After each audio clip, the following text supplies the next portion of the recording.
வணக்கம். உங்கள் friends academy 2025-26 அரசு தேர்விற்கான முக்கியமான வினாவிடைகள். அதாவது இன்னைக்கு நம்ம என்ன பாடம் பார்க்க போகிறோம் அப்படின்னு பார்த்தீங்கன்னா, 6ஆம் வகுப்பில் சமூக அறிவியலில் 2ஆம் பருவத்தில் உள்ள வரலாற்று பகுதியில் அதே பாடம் தான். இப்போ இந்த பாடம் ரொம்ப பெருசு, அதனால் டெய்லி இதான் இப்போ இந்த வாரம் ஃபுல்லாக ஓடிட்டுருக்கு. வட இந்தியாவில் வேதகால பண்பாடும் தென்னிந்தியாவில் பெருங்கற்கால பண்பாடும். அதாவது வட இந்தியாவில் வேதகால பண்பாடு எப்படி இருந்துச்சு, தென்னிந்தியாவில் வேதகால பெருங்கற்கால பண்பாடு எப்படி இருந்துச்சு அப்படிங்கிற பாடத்தை பற்றி பார்க்க போகிறோம். ஃபஸ்ட்டு கொஸ்டின் பார்த்திங்கன்னா, மூத்தோர்களை கொண்ட மன்றம் எது அப்படின்னு கேட்டிருக்காங்க. மூத்தோர்களை கொண்ட மன்றம் எது அப்படின்னு கேட்டிருக்காங்க. இப்போ இந்த மூத்தோர்களை கொண்ட மன்றம் அப்படின்னு பார்த்திங்கன்னா, சபா, சமிதி, பாலி, மேற்கொண்ட அனைத்தும் அப்படின்னு சொல்லியிருக்காங்க. ஓகேவா? மூத்தோர்களை கொண்ட மன்றம் அப்படின்னா ஆப்ஷன் ஏ சபா அப்படிங்கிற ஆன்சர் கொடுத்துருக்காங்க. ஓகேவா? அடுத்து 2வது கொஸ்டின் பார்த்திங்கன்னா, மக்கள் அனைவரையும் கொண்ட பொதுக்குழு எது அப்படின்னு கேட்டிருக்காங்க. 2வது கொஸ்டின், மக்கள் அனைவரையும் கொண்ட பொதுக்குழு எது அப்படின்னு கேட்டிருக்காங்க.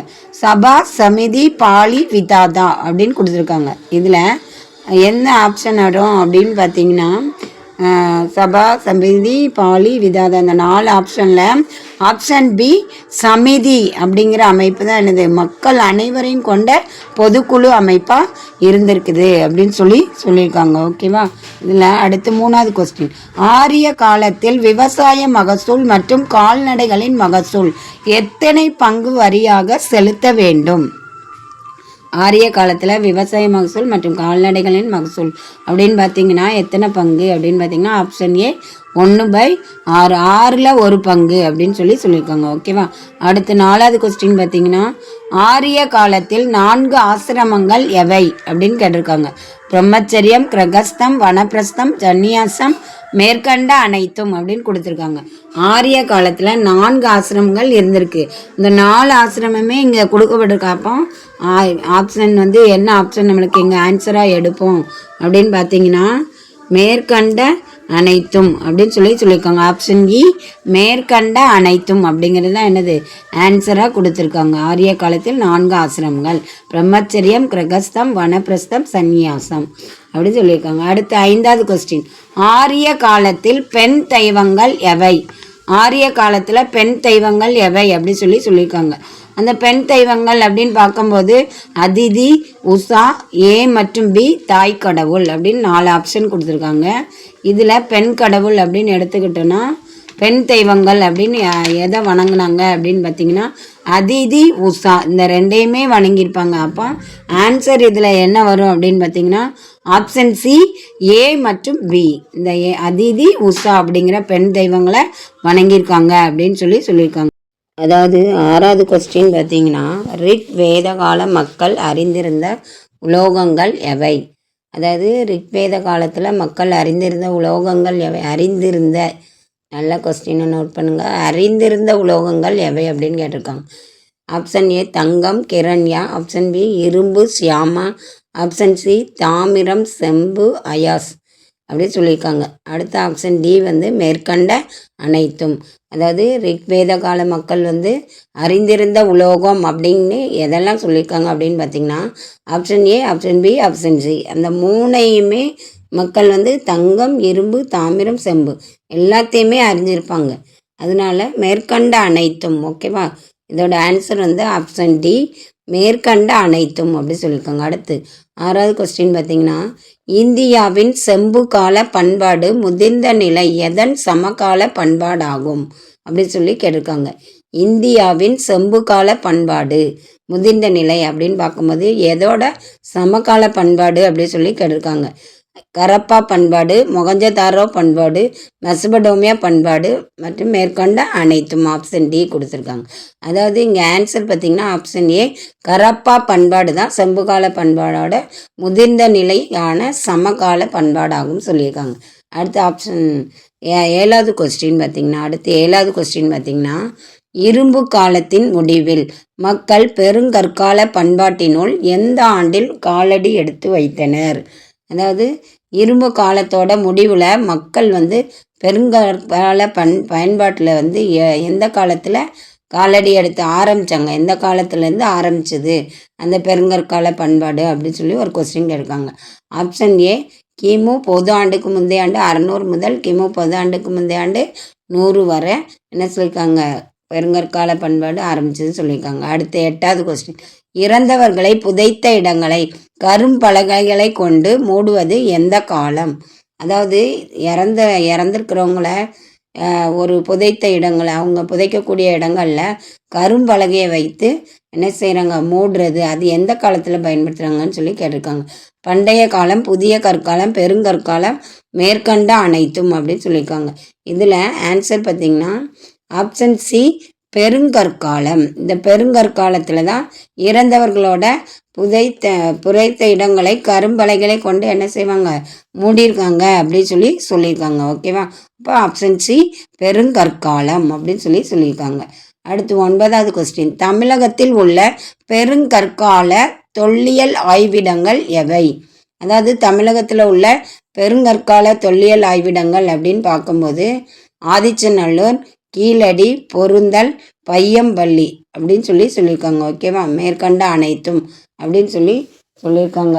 இதில் எந்த 4 5 ஊர் வரும். இதில் ஒரு ஊர் விடுபட்டிருக்கு.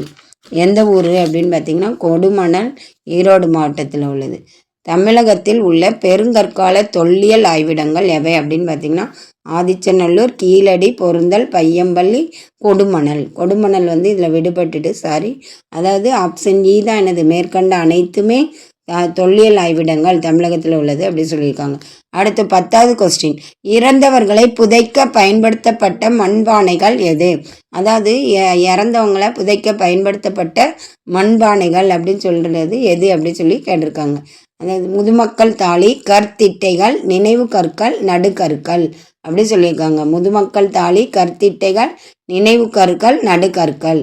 இறந்தவங்களை புதைக்க பயன்படுத்தப்பட்டது அப்படின்னு பார்த்திங்கன்னா ஆப்ஷன் ஏ முதுமக்கள் தாலி. அதுதான் என்ன செஞ்சுருக்காங்க, இறந்தவங்களை புதைக்கிறதுக்கு பயன்படுத்தப்பட்ட மண்பானைகள் அப்படின்னு சொல்லப்பட்டிருக்கு. அடுத்து 11வது கொஸ்டின், 2 கற்பலகைகள் செங்குத்தாக நடப்பட்டு அவற்றின் மீது மற்றொரு கற்பலகை படுக்கை வசத்தில் வைக்கப்படுவது எது?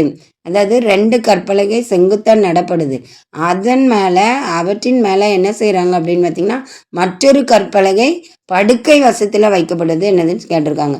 நினைவு சின்னங்கள், கற்திட்டைகள், நடுக்கற்கள், முதுமக்கள் தாலிகள்.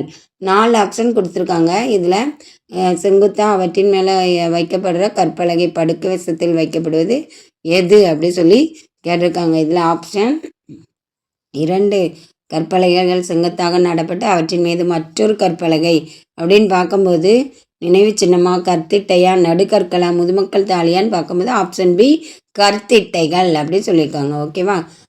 படுக்கை வசத்தில் வைக்கப்படுவது என்னது, கற்திட்டைகள் அப்படி சொல்லியிருக்காங்க. 12வது கொஸ்டின், ஒரே கல்லில் ஆன தூண்கள் இறந்தோரின் நினைவாக செங்குத்தாக நடப்படுவது எது?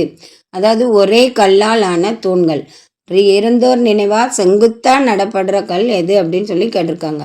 அவை கற்திட்டைகள், முதுமக்கள் தாலி, நினைவு கற்கள், நடுக்கற்கள் அப்படின்னு 4 ஆப்ஷன் கொடுத்துருக்காங்க. இதில் ஆப்ஷன் சி நினைவு கற்கள். அதாவது ஒரே கல்லில் ஆன தூண்கள் இறந்தோரின் நினைவாக வைக்கப்படுது, செங்குத்தாக வைக்கப்படுது நினைவு கற்கள் அப்படின்னு சொல்லியிருக்காங்க. அடுத்து 13வது கொஸ்டின், இறந்து போன வீரனின் நினைவை போற்றும் வகையில் நடப்படும் கல் எது? அதாவது முதுமக்கள் தாலி, நடுக்கற்கள், நினைவு கற்கள், மேற்கண்ட அனைத்தும் அப்படின்னு சொல்லியிருக்காங்க. 4 ஆப்ஷன் கொடுத்துருக்காங்க. இறந்து போன வீரரின் நினைவை போற்றும் வகையில் நடப்படும் கல் அப்படின்னு சொல்லி முதுமக்கள் தாலி, நடுக்கற்கள், நினைவு கற்கள், ஆப்ஷன் டி மேற்கண்ட அனைத்தும் அப்படின்னு சொல்லியிருக்காங்க. ஓகேவா? 4 ஆப்ஷன் கொடுத்துருக்காங்க. இறந்து போன வீரனின் நினைவை போற்றும் வகையில் நடப்படும் கல் அப்படின்னு பார்த்தீங்கன்னா ஆப்ஷன் சி நினைவு கற்கள் அப்படின்னு சொல்லியிருக்காங்க. ஓகேவா? அடுத்து 14வது கொஸ்டின், எட்டர்னல் என்பதன் பொருள் என்ன அப்படின்னு சொல்லி கேட்டிருக்காங்க. ஆங்கில வார்த்தை கொடுத்து அதுக்கு தமிழ் வார்த்தை கேட்டிருக்காங்க. அப்போ நிலையான இரத்த உறவு, தெய்வம், சமகாலத்தில் அப்படின்னு சொல்லியிருக்காங்க. எட்டர்னல் அப்படிங்கிறதுக்கு என்ன பொருள் அப்படின்னு சொல்லி கேட்டிருக்காங்க. அப்போ இதில் ஆப்ஷன் ஏ நிலையான அப்படிங்கிறது தான் என்ன பொருள் அப்படின்னு சொல்லியிருக்காங்க. எட்டர்னல் அப்படின்னா நிலையான அப்படின்னு சொல்லியிருக்காங்க. அடுத்து 15வது கொஸ்டின், பார்த்தீங்கன்னா என்ன சொல்லியிருக்காங்க அப்படின்னு பார்த்தீங்கன்னா, டைட்டி என்பதன் பொருள் என்ன? டைட்டி அப்படின்னா என்ன பொருள் அப்படி சொல்லி கேட்டிருக்காங்க. சமகாலத்தில் நிலையான இரத்த உறவு தெய்வம் அப்படி சொல்லியிருக்காங்க. டைட்டி அப்படின்னா என்ன பொருள் அப்படின்னு பார்க்கும்போது ஆப்ஷன் டி தெய்வம் அப்படிங்கிறது தான் என்ன சொல்லியிருக்காங்க, ஆன்சரை கொடுத்துருக்காங்க. ஆப்ஷன் டி தெய்வம் அப்படிங்கிறது தான் டைட்டி அப்படிங்கிற ஆங்கில சொல்லுக்கு தமிழ் அர்த்தம் சொல்லியிருக்காங்க. அதாவது சேனலை சப்ஸ்கிரைப் பண்ணாதவங்க சப்ஸ்கிரைப் பண்ணிக்கோங்க, லைக் பண்ணிக்கோங்க, ஷேர் பண்ணிக்கோங்க. தினமும் போடுற வீடியோ வரணும்னா பெல் ஐக்கானை கிளிக் பண்ணிக்கோங்க. Thank you so much.